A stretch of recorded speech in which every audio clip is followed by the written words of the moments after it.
Chairman, I thank the witnesses for appearing today, and I'm pleased to have an opportunity to ask a few questions on what I think is an important issue that has been called to our attention. Ms. Spotter, permit me to ask you, do you agree that TILA applies to loans with at least 5 installment payments?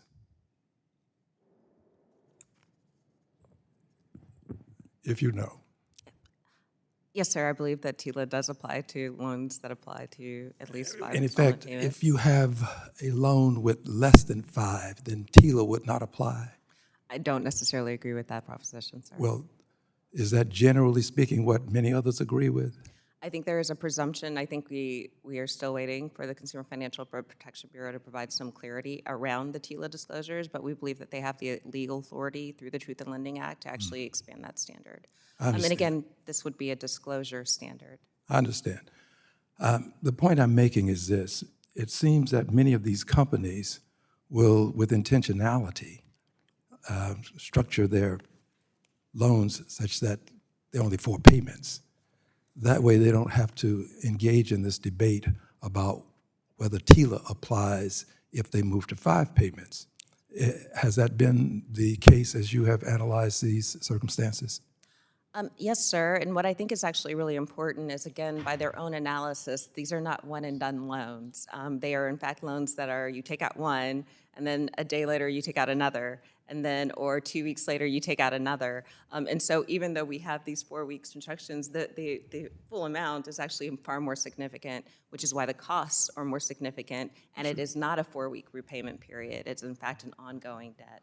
I understand, but the point that I'm making is that the companies with intentionality are evading TILA, which is something that I happen to believe is important. I think truth in lending is something that benefits the borrower. I also believe that when you avoid these disclosures, you can avoid telling the consumer upfront how issues will be resolved when there's a dispute. And dispute resolution is pretty important, especially if you find that the means by which the dispute will be resolved is one that is not to the benefit, but rather to the detriment of the consumer. So you'd like to know this. I would, and I think most consumers would. And my concern, quite frankly, is with what you have called to our attention as it relates to the companies, these fintech companies, not wanting to be regulated or having to adhere to the same rules that other lenders have to adhere to by saying that this is not a loan when, quite frankly, as you put it so appropriately, the money that the consumer receives does not come from the business that the consumer works for. It comes from a third party. That third party is making this money available. Now, you can call it many things, but it does quack, and it does swim, and it does wobble when it walks. So, as you have put it, it probably is a duck if it does all these things. So my point finally is this. I'm concerned also because of the statistical information that the staff has afforded us, and I think this is pretty important.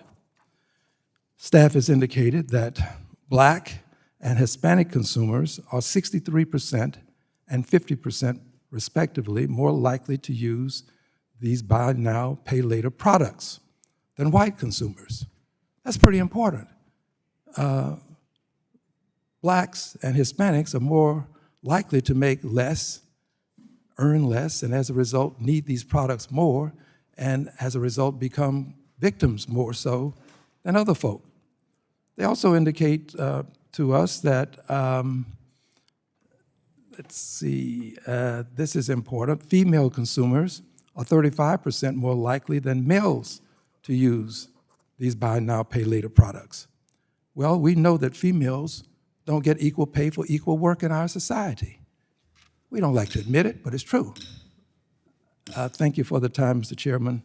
And for the record, if I may ask that the witnesses please confirm for me that 72.6% of the buy now, pay later users earn less than $75,000 a year. I thank the gentleman from Texas and ask